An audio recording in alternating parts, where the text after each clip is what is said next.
Everybody, Tim Hughes here. I'm the CEO and co-founder of DLA Ignite. With me today, I've got Simon Noble, and he's the CEO of Cezanne HR.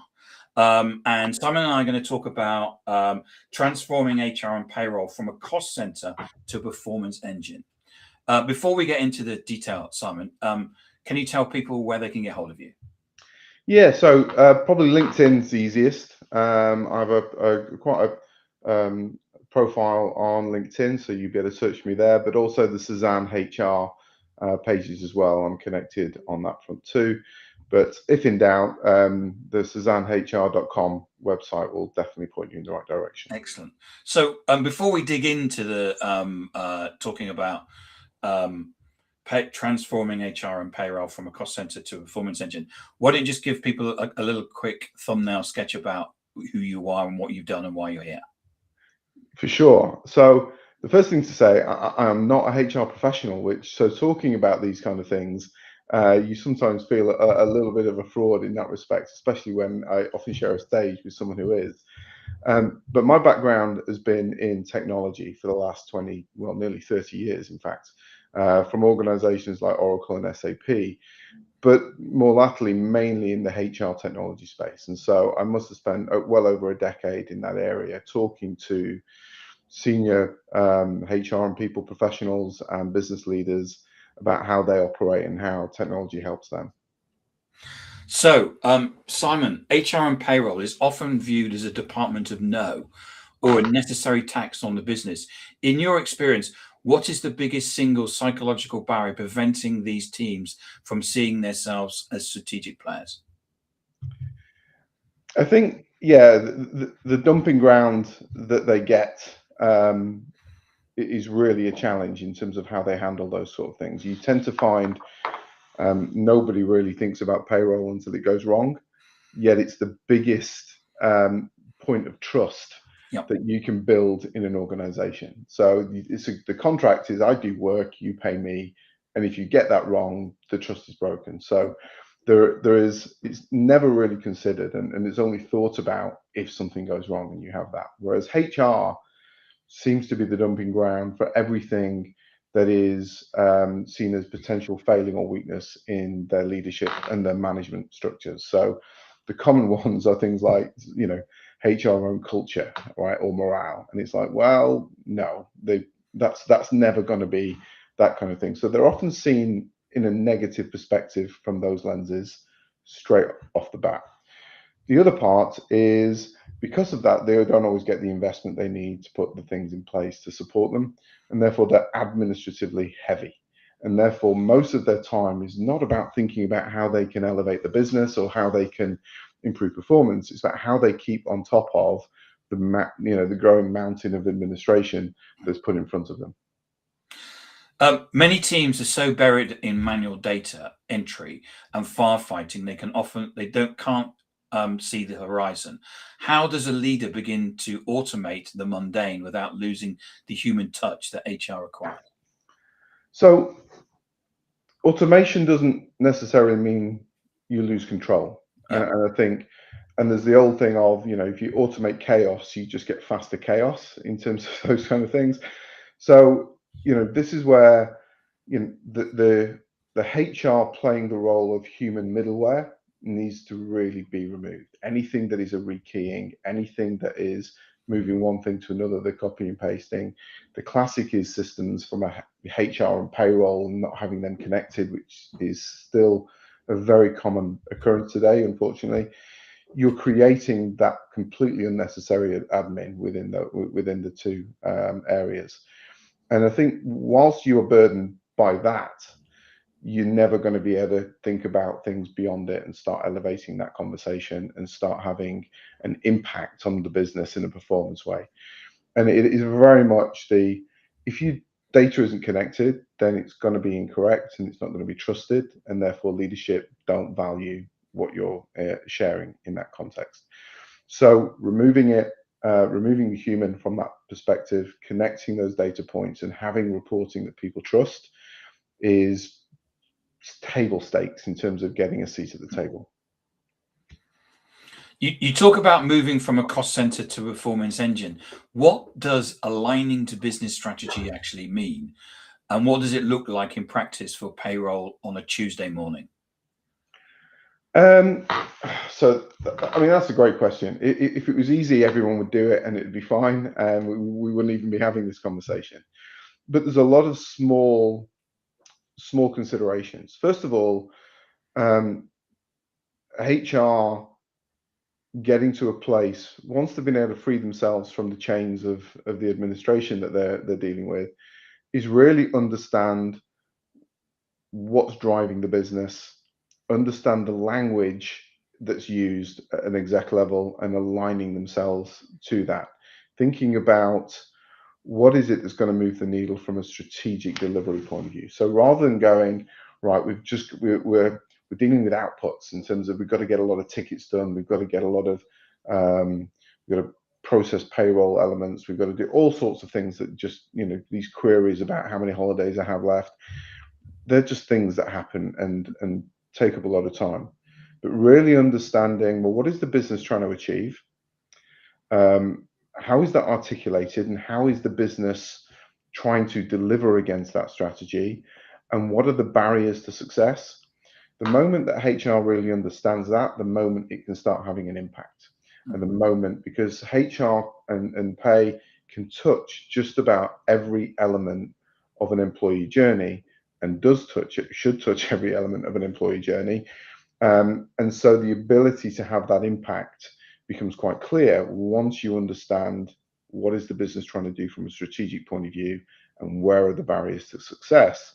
If you're going in with a solution, an outcome of, hey, we can fix that, we know how to deal with that, then you quickly get into a very different conversation with the executive or the C-suite.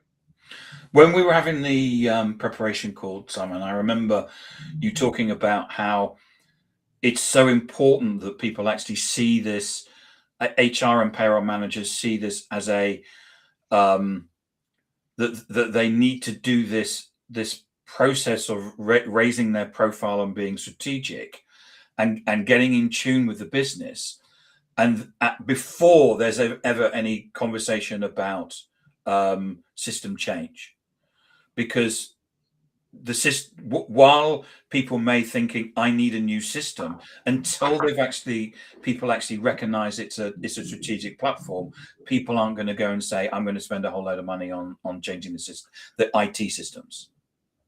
No, we've done a bit of work in terms of previously about creating business cases for IT systems. We're a system provider. We want people to be successful at buying systems, but that's almost an irrelevant point until you understand the problem you're trying to solve in the first place. Yeah. And you can only do that when you're talking to those business leaders who have a challenge or a limiter in terms of what they're trying to deliver. Understanding that in their language and understanding the things that impact that enable you to have a conversation that say, hey, we know how to solve that problem. What's that worth? What's that worth to the business? And it's, a fairly typical thing of, we can say, hey, look, we need our data to be more connected. We need to remove administration. It's like, so does everybody else. But what value does it bring? If you can turn around and talk to a hiring manager and talk to about, what's the cost of an employee leaving, and their time to productivity is the biggest killer in terms of their ability to actually get to real value. And you can show them how to reduce that by ensuring that you're hiring better talent, that you're onboarding them in a more effective way, and you're getting them skilled up at a faster pace, then that starts to, and that's just one element, right? That starts to create strategic value in terms of what you're able to deliver, and genuinely solves a problem that a leader or a hiring manager is going to have, to the point that they see you now as a business partner and a solution to their problems, and your engagement becomes very different. You've mentioned that HR and payroll hold the most sensitive and vital data in a company. How can professionals leverage this trusted platform status to influence C-suite decisions rather than just reporting on them? So We mentioned a minute ago in terms of when you're on systems like this that we're doing the podcast on. My concern is my laptop's locked down pretty harsh, so it's Yeah. sometimes difficult. We've got to be really careful with the data of our customers. We've got to be really clear in terms of how we protect it, and and the accuracy and the process around that is really needs to be fairly key. But that applies across the board. So the data element and that security, and that's a trust element that people have with us.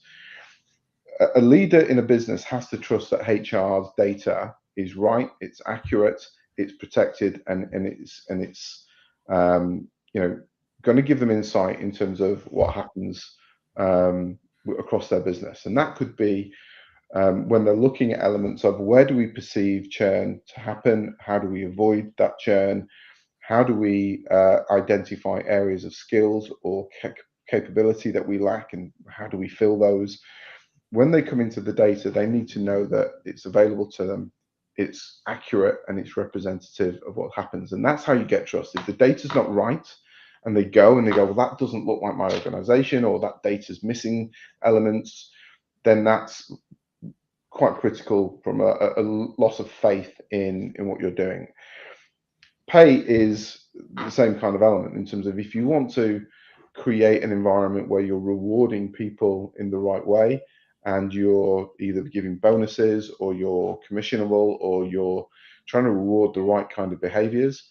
If you get that wrong and you're not doing that in the right way, again, it's a lack of trust from the business, different level and different perspective, but they're both losing faith in the system. So the accuracy of that and the compliance around that has to be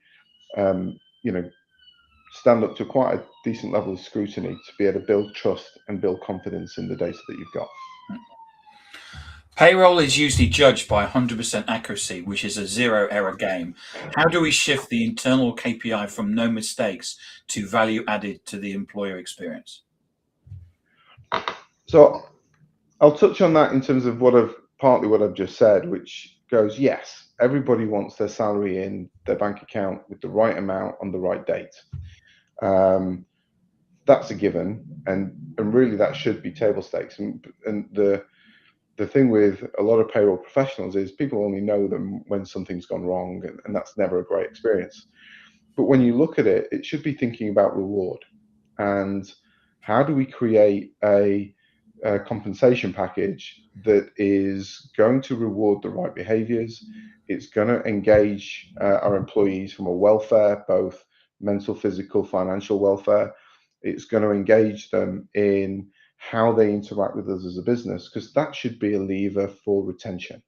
That should be a lever for motivation, and it should be something that drives the right behaviors and aligns to your cultural values in a way that just having a pay slip, doesn't really excite anybody. But thinking about a workforce that's motivated and looked after and compensated in other ways that creates alignment with the business, that's a very powerful thing. Why is the manual way of doing things not just slow, but actively dangerous for a company's growth and culture in 2026?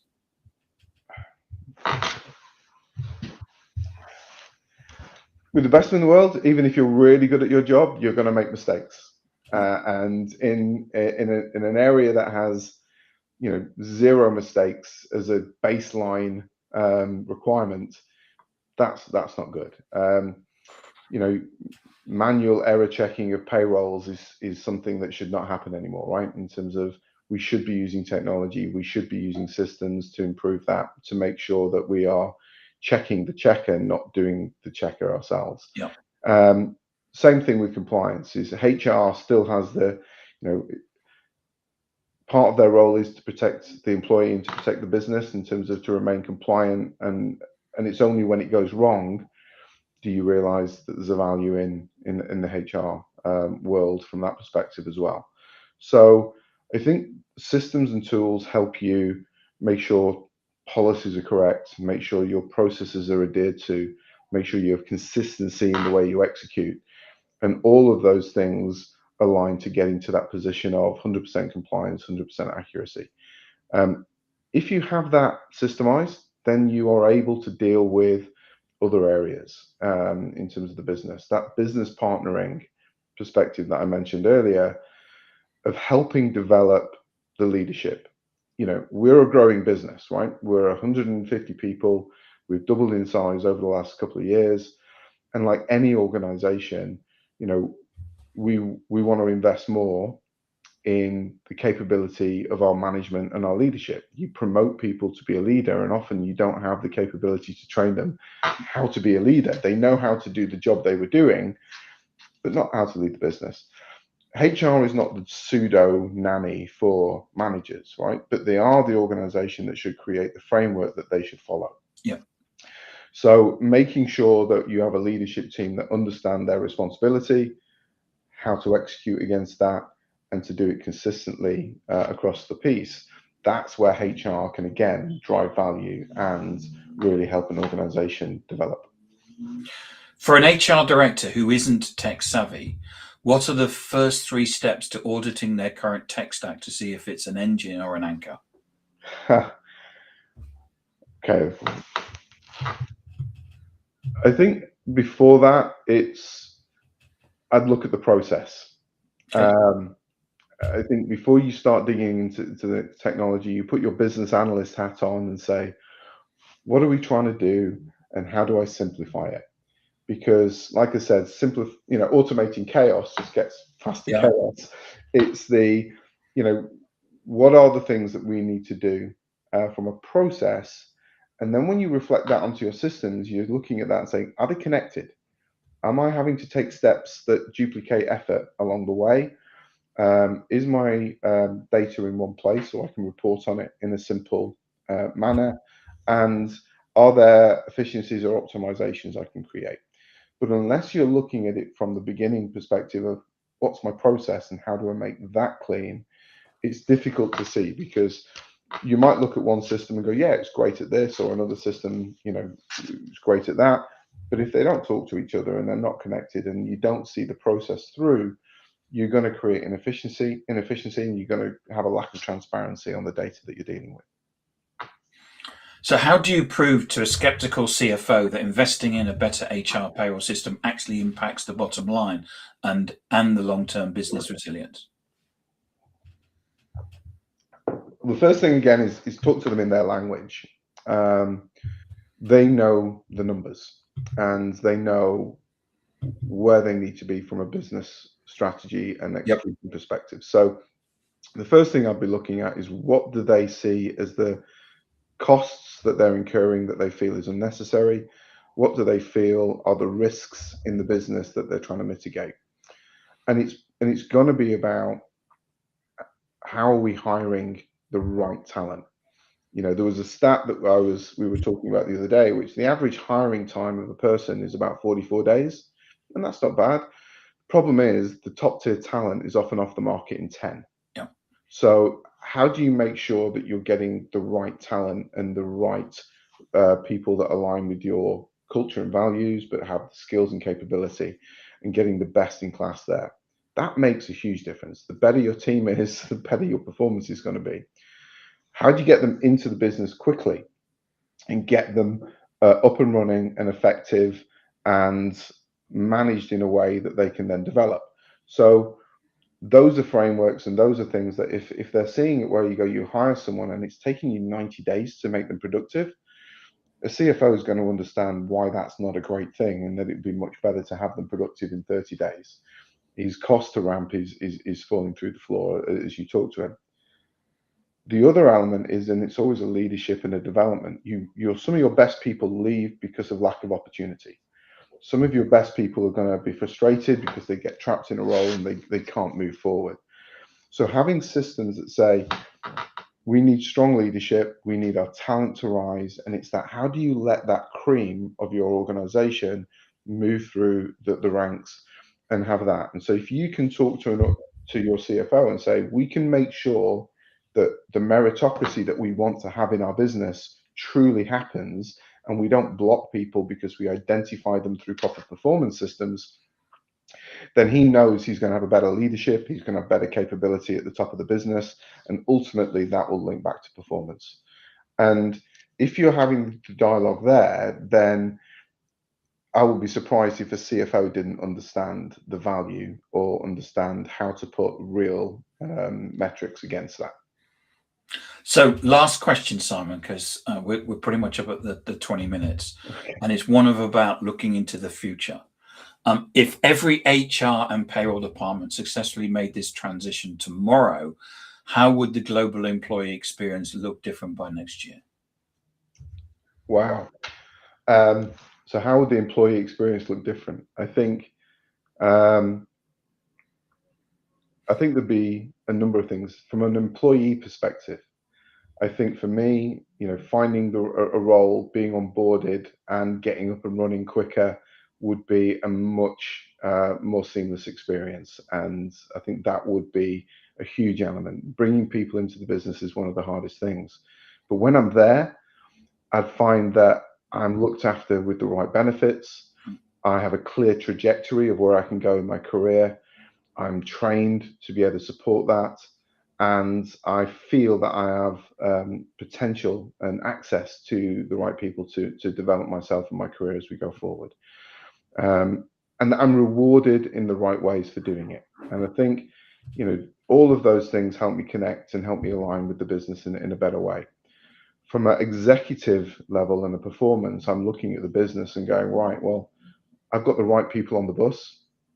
They're all going in the same direction because I'm motivating them in the right way. We're effective because we can get them up and running really quickly and efficiently. And overall, I have a leadership team who knows how to performance manage and develop them as we go forward. So the business performs better, the employee experience is much smoother, and you're giving opportunity to the right people as you go forward. Simon Noble, thank you so much for coming on and sharing your wisdom today. It's been excellent. Remind people where they can get hold of you. So yeah, I'm Simon Noble. You can see me on LinkedIn. You can find it through the Cezanne HR LinkedIn page, or you can go to cezannehr.com and take a look at what we're up to. Okay.